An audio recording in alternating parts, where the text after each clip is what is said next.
വിവാഹിതരായാൽ സീരിയലിന്റെ latest episode review ആണ് പറയുന്നത്. അങ്ങനെ ആ ഒരു സൗഭാഗ്യം തറവാട്ടിലേക്ക് കയറി വരാൻ അങ്ങനെ മടിച്ചു നിൽക്കുകയായിരുന്നു ഭൂമിജ. അവളുടെ മുഖത്ത് വല്ലാത്ത അങ്കലാപ്പുണ്ടായിരുന്നു. മരണത്തിന്റെ വക്കിൽ നിന്നും അജയനെ ജീവിതത്തിലേക്ക് തിരികെ കൊണ്ടുവന്നവളാണ് അവൾ. സ്വന്തം ശരീരത്തിന്റെ ഒരു ഭാഗം, അവളുടെ കരൾ അവനായി പകുത്തു നൽകിയവൾ. ആ വലിയ ത്യാഗത്തിന്റെ പേരിൽ അവളോട് എല്ലാവർക്കും സ്നേഹവും കടപ്പാടുമുണ്ടായിരുന്നു. ഒരാളൊഴികെ, അത് ഭവാനിയായിരുന്നു. അഹങ്കാരവും ഈർഷ്യവും നിറഞ്ഞ ഭവാനിയുടെ കണ്ണുകൾ ഭൂമിജയെ അടിമുടി ഒന്നളന്നു. നിന്നെ പോലുള്ള ഒരുവളെ ഈ വീട്ടിലേക്ക് ഇങ്ങനെ കയറി വരുന്നത് എനിക്ക് തീരെ ഇഷ്ടമല്ല. എന്താ നിന്റെ വിചാരം? ഒരവയവം ദാനം ചെയ്തുകൊണ്ട് ഈ സൗഭാഗ്യപുരം തറവാടിന്റെ അവകാശിയായി മാറിയെന്നോ? ഭവാനിയുടെ വാക്കുകൾ ഒരു ചാട്ടുള്ളി പോലെയാണ് ഭൂമിജയുടെ നെഞ്ചിലേക്ക് തറഞ്ഞു കയറിയത്. അവളൊന്നും മിണ്ടാതെ തലകുനിച്ച് നിന്നുപോയി. അവളുടെ കണ്ണുകൾ നിറഞ്ഞു തുടങ്ങിയിരുന്നു. ഇത് അന്തസ്സും ആഭിജാത്യവുമുള്ള തറവാടാണ്. ഇവിടെ നിന്നെ പോലെ റോഡരികിൽ ചായ വിറ്റ് നടക്കുന്നവർക്ക് സ്ഥാനമില്ല. എന്തെങ്കിലും ലക്ഷ്യങ്ങൾ മനസ്സിൽ കണ്ടതുകൊണ്ടായിരിക്കും നീ അവന് കരൾ കൊടുക്കാൻ തയ്യാറായത്. അല്ലാതെ നിന്നെ പോലുള്ളവർ വെറുതെ ഒരു സഹായത്തിനും ആർക്കും ചെയ്യില്ല. ഭവാനിയുടെ വാക്കുകളിലെ വിഷം അവിടെയാകെ പടർന്നു. ഭൂമിജയുടെ ഹൃദയം നുറുങ്ങുകയായിരുന്നു. താൻ ഒരു തെറ്റും ചെയ്തിട്ടില്ലല്ലോ, പിന്നെ എന്തിനാണ് ഈ സ്ത്രീ തന്നെ ഇങ്ങനെ അപമാനിക്കുന്നത് എന്ന് അവൾ ചിന്തിച്ചു. പെട്ടെന്നാണ് ആ ശബ്ദം അവിടെ ഉയർന്നു കേട്ടത്. എന്താ അവിടെ നടക്കുന്നത്? ഭവാനിയും ഭൂമിജയും ഞെട്ടിത്തിരിഞ്ഞു നോക്കി. അജയ് പടവുകൾ ഇറങ്ങി വരികയായിരുന്നു. അവന്റെ മുഖത്ത് വല്ലാത്തൊരു ദേഷ്യം വിരുമ്പുന്നുണ്ടായിരുന്നു. ശാരീരികമായ ക്ഷീണമുണ്ടെങ്കിലും അവന്റെ കണ്ണുകളിൽ തീ പാറുന്നുണ്ടായിരുന്നു. അജയിനെ കണ്ടപ്പോൾ ഭവാനിയുടെ മുഖത്തെ ഭാവം മാറി. അവർ ഒന്ന് പതറി. ഭൂമിജ അവനെ നോക്കി ഒരു നിമിഷം കണ്ണുനീർ തുടച്ചു. ഇതാരുടെയും തറവാട് സ്വത്തൊന്നുമല്ല ആന്റി. അജയ് ഭവാനിയുടെ നേർക്ക് നടന്നു വന്നുകൊണ്ട് കടുപ്പത്തിൽ പറഞ്ഞു. ഈ വീടിന്റെ എല്ലാ അവകാശവും മുത്തശ്ശിക്കുള്ളതാ. അതിൽ ആന്റിക്കൊരു കാര്യവുമില്ല. ഇവിടെ ആര് വരണം ആര് വരണ്ട എന്ന് തീരുമാനിക്കുന്നത് ആന്റി ആളല്ല. ഇവിടെ പലരും വന്നുപോയെന്നിരിക്കും. ആരെയും ചോദ്യം ചെയ്യേണ്ട. അതിന് യാതൊരുവിധ അവകാശവും നിങ്ങൾക്കില്ല. അജയിന്റെ ആ വാക്കുകൾ ഭവാനിക്ക് മുഖത്തേറ്റൊരടിയായിരുന്നു. അവർ എന്തോ പറയാൻ നാവെടുത്തുവെങ്കിലും അജയ് അവരെ തടഞ്ഞു. എല്ലാത്തിനും കാരണം നിങ്ങൾ ഒരൊറ്റ ആളാണ്. നിങ്ങളുടെ എല്ലാ കള്ളത്തരങ്ങളും ഞാൻ മുത്തശ്ശിയോട് പറഞ്ഞാൽ ഈ നിമിഷം നിങ്ങൾ ഈ വീടിന് പുറത്താവും. ഞാനത് ചെയ്യാത്തത് അജയനെയും മരിച്ചുപോയ അമ്മാവനെയും ഓർത്തിട്ട് മാത്രമാണ്. അല്ലാതെ നിങ്ങളോടുള്ള സ്നേഹം കൊണ്ടൊന്നുമല്ല. ആരാരുമില്ലാത്ത നിങ്ങൾ ഈ വീട്ടിൽ നിന്നും അടിച്ചിറക്കാൻ ഞാൻ ആഗ്രഹിക്കാത്തത് കൊണ്ടാണ് ഞാൻ എല്ലാം മറച്ചു വെക്കുന്നത്. ഭവാനിയുടെ മുഖം വിളറി വെളുത്തു. അവർ ചുറ്റും നോക്കി. ആരെങ്കിലും ഈ സംസാരം കേൾക്കുന്നുണ്ടോ എന്നായിരുന്നു അവരുടെ ഭയം. അജയ് പറഞ്ഞ ഓരോ കാര്യങ്ങളും അവർക്ക് നന്നായിട്ട് അറിയാമായിരുന്നു. അജയ് തുടർന്നു. അവന്റെ ശബ്ദം കൂടുതൽ ഗാംഭീര്യമുള്ളതായി. പിന്നെ ഒരു കാര്യം കൂടി ഓർത്തു വെച്ചോ. നിങ്ങളുടെ ഭൂതകാലം. അമ്മാവൻ എങ്ങനെയാണ് മരിച്ചത്? ആ കമ്പനി എങ്ങനെയാണ് തകർന്നത്? അതിൽ നിങ്ങൾക്കുള്ള പങ്ക്. ഇതെല്ലാം ഞാൻ അന്വേഷിക്കുന്നുണ്ട്. എൻ്റെ അസുഖമൊന്ന് ഭേദമാവട്ടെ. ഞാൻ വീണ്ടും പോലീസ് സ്റ്റേഷനിൽ പോയിട്ട് ചാർജ് എടുത്തോട്ടെ. എന്നിട്ടാണ് നിങ്ങളുടെ ഈ ഒരു കള്ളക്കളികളൊക്കെ ഞാൻ പുറത്തു കൊണ്ടുവരാൻ പോകുന്നത്. ഇത് കേട്ട നാവനക്കാൻ കഴിയാതെ ഭയന്ന് വിറച്ച് നിൽക്കുകയായിരുന്നു ഭവാനി. ഒന്നും മനസ്സിലാവാതെ ഭൂമിജ രണ്ടുപേരെയും മാറി മാറി നോക്കി. ഭവാനിക്ക് പെട്ടെന്ന് സമനില വീണ്ടെടുക്കാൻ പറ്റാതെയായിരുന്നു. അവൾ ഭൂമിജയെ നോക്കിയിട്ട് അജയോട് ചോദിച്ചു. ഇവളുടെ മുന്നിൽ വെച്ച് നീ എന്നെ നാണം കെടുത്തിയാണല്ലേ അജയ്? അജയുടെ ചുണ്ടിലൊരു പുഞ്ചിരി വിരിഞ്ഞു. അതിന് കാരണം നിങ്ങൾ തന്നെയാണല്ലോ ആന്റി. ഞാനിപ്പോൾ ജീവിച്ചിരിക്കാൻ തന്നെ കാരണക്കാരി ഈ നിൽക്കുന്ന ഭൂമിജയാണ്. അങ്ങനെയുള്ളപ്പോൾ ഞാൻ കേൾക്കെ ഭൂമിജയെ ആരെങ്കിലും കുറ്റം പറയുന്നതോ അപമാനിക്കുന്നതോ എനിക്ക് കണ്ടു നിൽക്കാൻ കഴിഞ്ഞെന്ന് വരില്ല. ഞാൻ അതിന് പ്രതികരിക്കും. ഭൂമിജ ആശ്ചര്യത്തോടെ അജയനെ നോക്കി. തന്നെ അയാൾ എത്രമാത്രമാണ് ബഹുമാനിക്കുന്നത്. തന്നോട് എത്രമാത്രം ആദരവാണ് ആ വാക്കുകളിൽ നിറഞ്ഞു നിൽക്കുന്നത്. അവൾക്കാകെ ഷോക്കടിച്ചതുപോലെ തോന്നി. ആരും ഇത്രയധികം അവൾക്ക് വേണ്ടി ഇതുവരെയും സംസാരിച്ചിട്ടില്ല. ഭൂമിജയെ വാ, അജയ് സ്നേഹത്തോടെ വിളിച്ചു. അവൾ അവന്റെ കൂടെ വീടിനകത്തേക്ക് നടന്നു. അവൾ നടന്നു പോകുന്നതും നോക്കി ദേഷ്യത്തോടെ പല്ലുറമിക്കൊണ്ട് നിൽക്കുമായിരുന്നു ഭവാനി. മുത്തശ്ശിയും സംഗീതയും ക്ഷേത്രത്തിൽ പോയത് നന്നായി. ഇല്ലായിരുന്നുവെങ്കിൽ അവരുടെ മുന്നിൽ വെച്ച് ഈ അജയ് ഈ സത്യങ്ങളെല്ലാം തന്നെ വിളിച്ചു പറഞ്ഞേനെ. അതോടുകൂടെ എല്ലാം അങ്ങ് അവസാനിച്ചേനെ. ഭവാനി മനസ്സിൽ പറഞ്ഞു. ഏതായാലും ഇവരുടെ ഈ ഒരു സ്നേഹബന്ധം അധിക നാൾ മുന്നോട്ട് കൊണ്ടുപോവാനൊന്നും ഞാൻ സമ്മതിക്കില്ല. അജയ് ഒരു വിവാഹം കഴിക്കുന്നുണ്ടെങ്കിൽ അത് എൻ്റെ മകൾ അഞ്ജനയെ തന്നെ ആയിരിക്കും. അല്ലാതെ റോഡിൽ കിടക്കുന്ന ഇവളെ ആയിരിക്കില്ല. ഇതേ സമയം അകത്ത് സ്വീകരണ മുറിയിലിരിക്കുമ്പോൾ അജയുടെ മുഖത്ത് ചെറിയൊരു ചിരിയുണ്ടായിരുന്നു. ഭൂമിജ കുറച്ച് അകലം പാലിച്ചാണ് ഇരിക്കുന്നത്. വീടിന്റെ വലിപ്പവും പ്രൗഢിയും അവളെ അപ്പോഴും അമ്പരപ്പിക്കുന്നുണ്ടായിരുന്നു. തന്റെ ചായക്കട എങ്ങനെ പോകുന്നു ഭൂമിജയെ? താൻ ശരിയായ റെസ്റ്റ് എടുക്കാതെ വീണ്ടും ഓടി നടക്കുവാണോ? അജയ് കരുതലോട് ചോദിച്ചു. ഭൂമിജ പുഞ്ചിരിച്ചു. എനിക്ക് കുഴപ്പമൊന്നുമില്ല സർ. അച്ഛൻ ഇപ്പോൾ ഭേദമായി വരുന്നുണ്ട്. എല്ലാത്തിനും കാരണം സാറും ഈ വീട്ടിലെ മുത്തശ്ശിയുമാണ്. എൻ്റെ അച്ഛൻ്റെ ജീവൻ എനിക്ക് തിരിച്ചു കിട്ടിയത് നിങ്ങളൊക്കെ കാരണമാണ്. അതിന് ഞാൻ എത്ര നന്ദി പറഞ്ഞാലും മതിയാവില്ല. അവളുടെ വാക്കുകളിൽ നിറഞ്ഞ കൃതജ്ഞതയുണ്ടായിരുന്നു. അജയ് അവളെ തന്നെ നോക്കിയിരുന്നു. അതിനു പകരമായി തൻ്റെ ജീവന്റെ തുടിപ്പ് എനിക്ക് തന്നില്ലേ താന്? ഇപ്പോ എൻ്റെ നെഞ്ചിൽ പിടിക്കുന്നത് എൻ്റെ ജീവനല്ല, നിന്റെ ജീവന്റെ പാതിയാണ്. അവന്റെ ശബ്ദം വല്ലാതെ നേർത്തതായിരുന്നു. ഭൂമിജ ചിരിച്ചോട് പറഞ്ഞു, സർ അങ്ങനെ ഒരു സിമ്പതിയൊന്നും എന്നോട് കാണിക്കേണ്ട കേട്ടോ. എനിക്ക് പകരമായി 15 ലക്ഷം രൂപ സാറ് തന്നില്ലേ? ഇനിയിപ്പോ ആ പൈസ തന്നില്ലെങ്കിൽ കൂടി ഞാൻ സാറിന് സഹായം ചെയ്യുമായിരുന്നു. കാരണം ഒരാളുടെ ജീവൻ രക്ഷപ്പെട്ട അതിലപ്പുറം വലിയൊരു നന്മ വേറെയൊന്നുമില്ല. അതിനുള്ള പ്രതിഫലം ദൈവം എനിക്ക് തരും എന്ന് മാത്രമേ ഞാൻ വിശ്വസിക്കുകയുള്ളൂ. അവളുടെ ആ ഒരു നിഷ്കളങ്കമായ മറുപടി കേട്ട് അജയ് ഒരുപാട് നേരം അവളോട് സംസാരിച്ചിരുന്നു. അവർക്കിടയിൽ അത്രമേൽ മനോഹരമായൊരു സൗഹൃദം പൂവിടുകയായിരുന്നു. കുറച്ചു കഴിഞ്ഞപ്പോൾ മുറ്റത്ത് വണ്ടി വന്ന് നിൽക്കുന്ന ശബ്ദം കേട്ടു. ഭാഗ്യമുത്തശ്ശിയും സംഗീതയും സത്യദാസും ക്ഷേത്രത്തിൽ പോയി മടങ്ങിയെത്തുകയായിരുന്നു. അജയുടെ ആരോഗ്യത്തിന് വേണ്ടി വഴിപാടുകൾ നടത്താനാണ് അവർ പോയിരിക്കുന്നത്. അവർ ഉമ്മറത്തേക്ക് കയറി വന്നപ്പോൾ തന്നെ ഭവാനി അവരെ വരവേറ്റു. അകത്ത് ഭൂമിജ വന്നിട്ടുണ്ട്.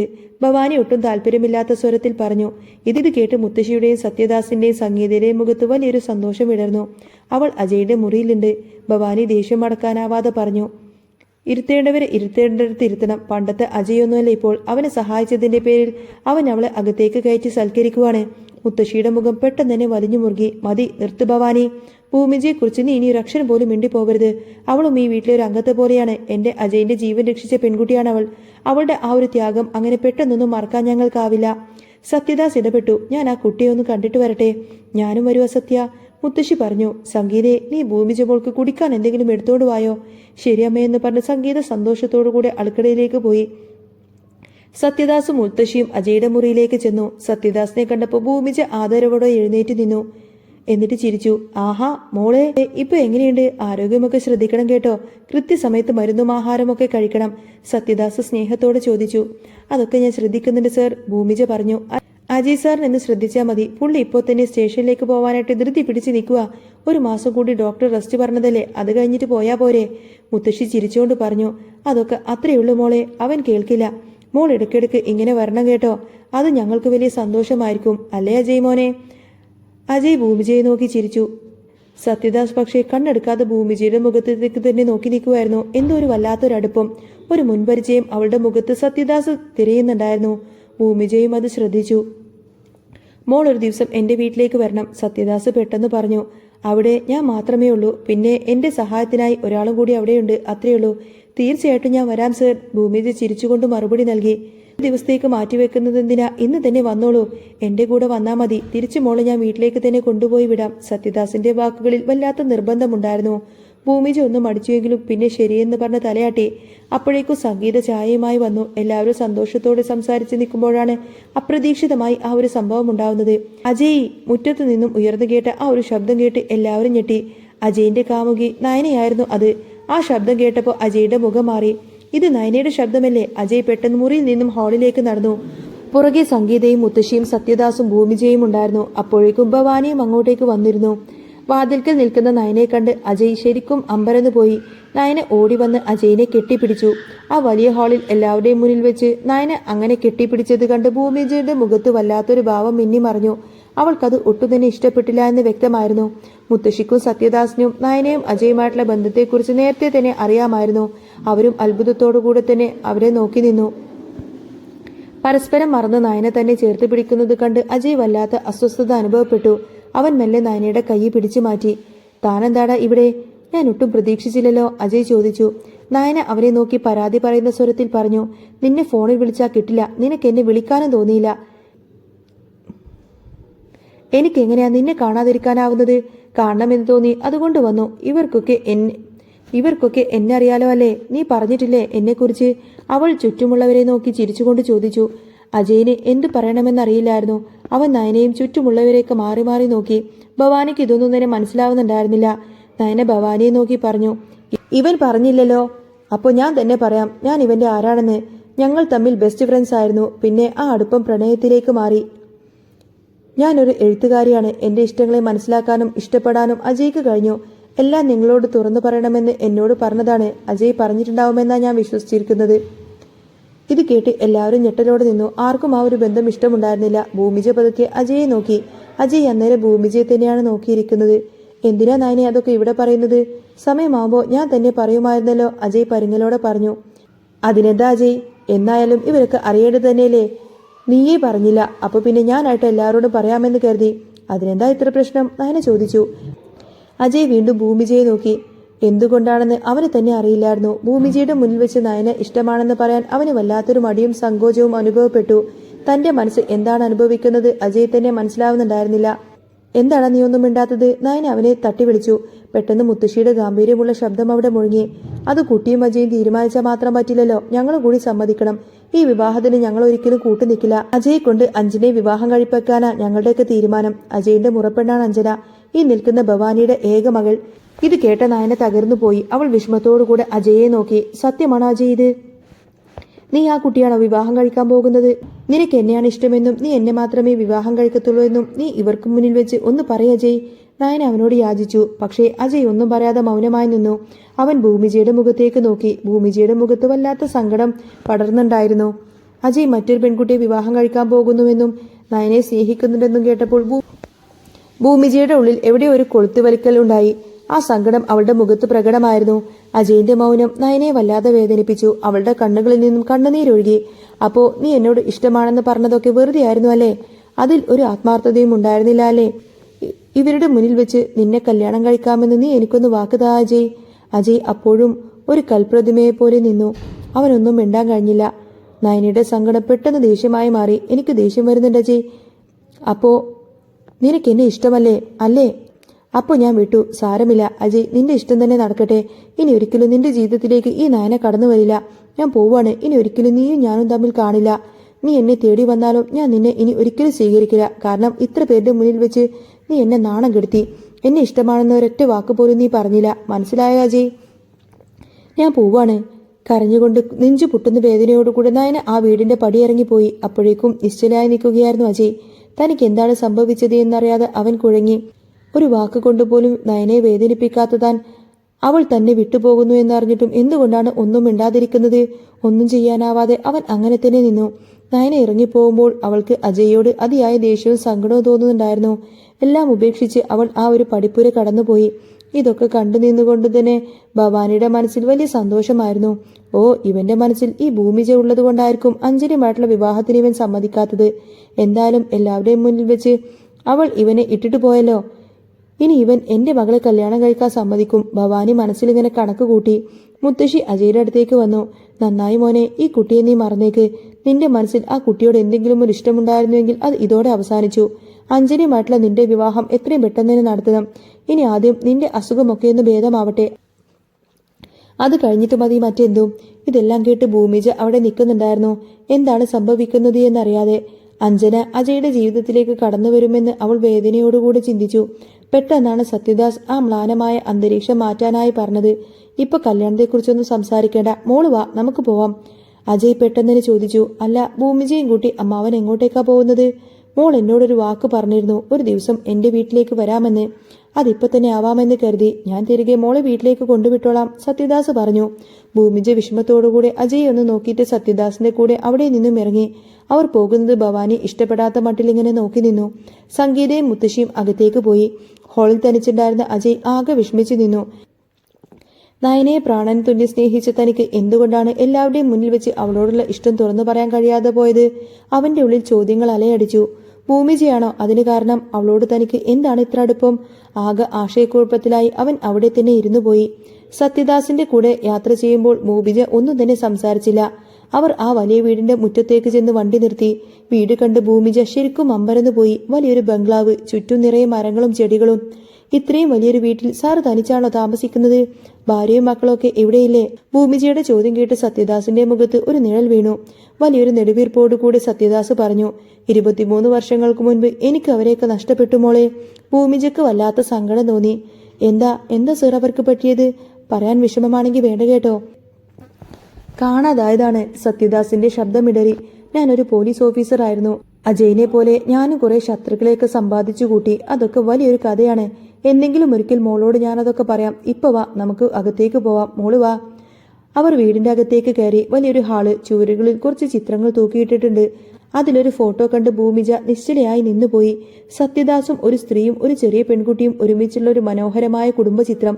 ആ പെൺകുട്ടിയുടെ മുഖം കണ്ടപ്പോൾ ഭൂമിജയ്ക്ക് സ്വന്തം മുഖം കണ്ണാടിയിൽ കാണുന്നത് പോലെ തോന്നി. ഇതാണോ സാറിന്റെ മകൾ? ഭൂമിജ അത്ഭുതത്തോട് ചോദിച്ചു. കാണാൻ എന്നെ പോലെ തന്നെയുണ്ടല്ലോ. സർ എന്ന് പറഞ്ഞത് സത്യമാണ്. എന്റെ മുഖവുമായി നല്ല സാമ്യമുണ്ട്.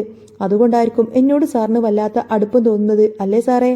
സത്യദാസ് ചിരിച്ചുകൊണ്ട് പറഞ്ഞു. അതേ മോളെ, ആ കണ്ണുകളും ചിരിയുമൊക്കെ കണ്ട എന്റെ മോൾ തന്നെയാണെന്ന് തോന്നിപ്പിക്കും. അല്ല സാറേ, ഇവരുടെ വേറെ ഫോട്ടോസ് എന്തെങ്കിലും ഉണ്ടോ? എനിക്ക് ആ അമ്മയെ കാണാൻ നല്ല ആഗ്രഹമുണ്ട്. ഇപ്പൊ വരാമെന്ന് പറഞ്ഞ് സത്യദാസ് അകത്തേക്ക് പോയിട്ട് വലിയൊരു ഫോട്ടോ ആൽബവുമായിട്ട് അങ്ങോട്ട് അദ്ദേഹം തിരികെ വന്നു.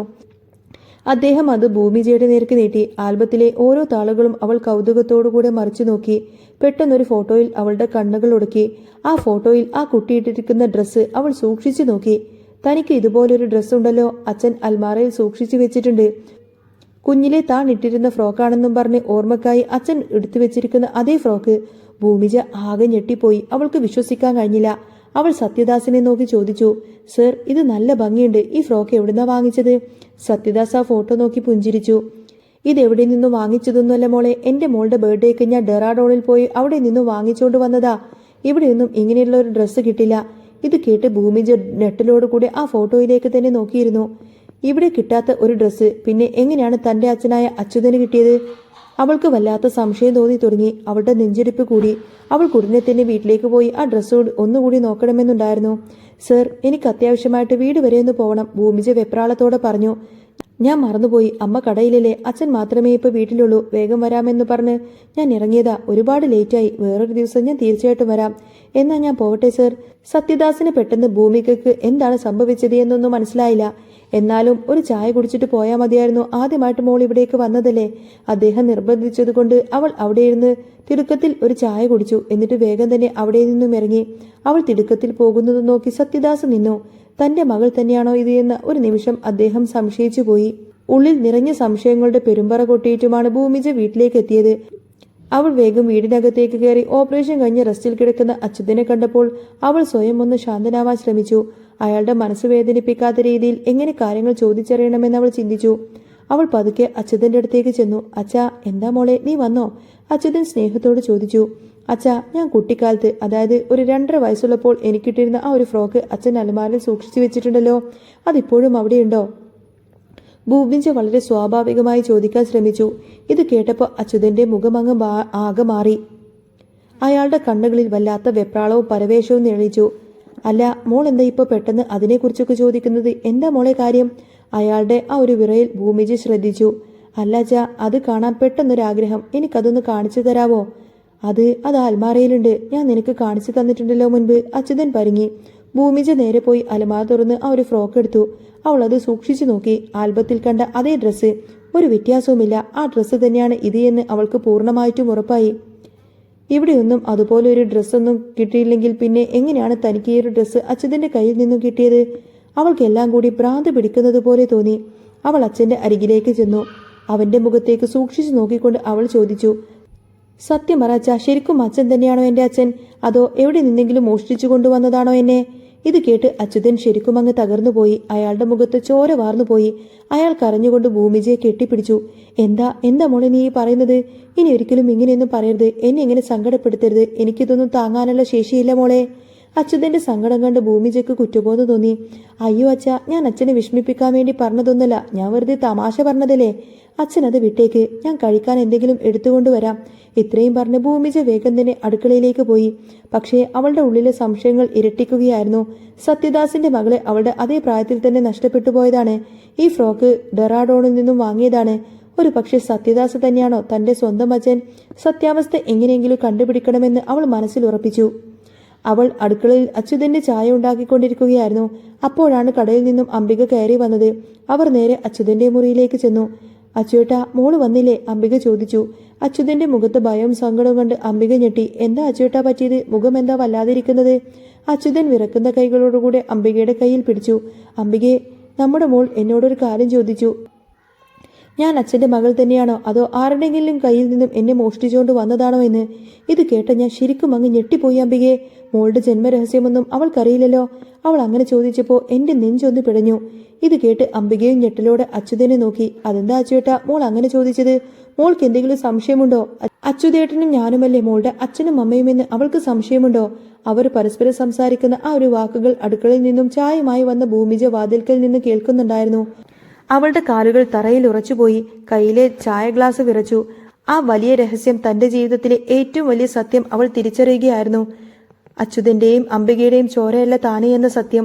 നെഞ്ച് തകരുന്ന വേദനയോടുകൂടെ ഭൂമിജ അത് ഉൾക്കൊണ്ടു. അവളുടെ കണ്ണുകളിൽ നിന്നും കണ്ണുനീര് ധാരധാരയായി ഒഴുകി. അപ്പോ എന്റെ അച്ഛൻ സത്യദാസ് ആയിരിക്കുമോ? ഭൂമിജ മനസ്സിൽ വിതുമ്പലോടുകൂടെ ചോദിച്ചു. ആയിരിക്കും. എന്റെ അച്ഛൻ സത്യദാസ് തന്നെയായിരിക്കും. ഇതിന്റെ സത്യം ഞാൻ കണ്ടുപിടിച്ചിരിക്കും. അവൾ കണ്ണുനീർ തുടച്ചുകൊണ്ട് മനസ്സിൽ ഉറപ്പിച്ചു. അവളുടെ ജീവിതം പുതിയൊരു വഴിത്തിരിവിലേക്ക് കടക്കുകയായിരുന്നു. മറഞ്ഞു കിടക്കുന്ന സത്യങ്ങളെ തേടിയുള്ള അവളുടെ യാത്ര അവിടെ തുടങ്ങിയിരുന്നു. അങ്ങനെ ഇവർ വിവാഹിതരായാൽ സീരിയലിൽ ഇനി വരാൻ പോകുന്ന സൂപ്പർ അടിപൊളി ത്രില്ലിംഗ് എപ്പിസോഡുകളൊക്കെ തന്നെയാണ്. നിങ്ങൾക്ക് ഈ ഒരു ചാനൽ ഇഷ്ടമാവുകയാണെങ്കിൽ സബ്സ്ക്രൈബ് ചെയ്യാനും സപ്പോർട്ട് ചെയ്യാനും മറക്കല്ലേട്ടോ. നെക്സ്റ്റ് വീഡിയോ ഉടനെ വരാം.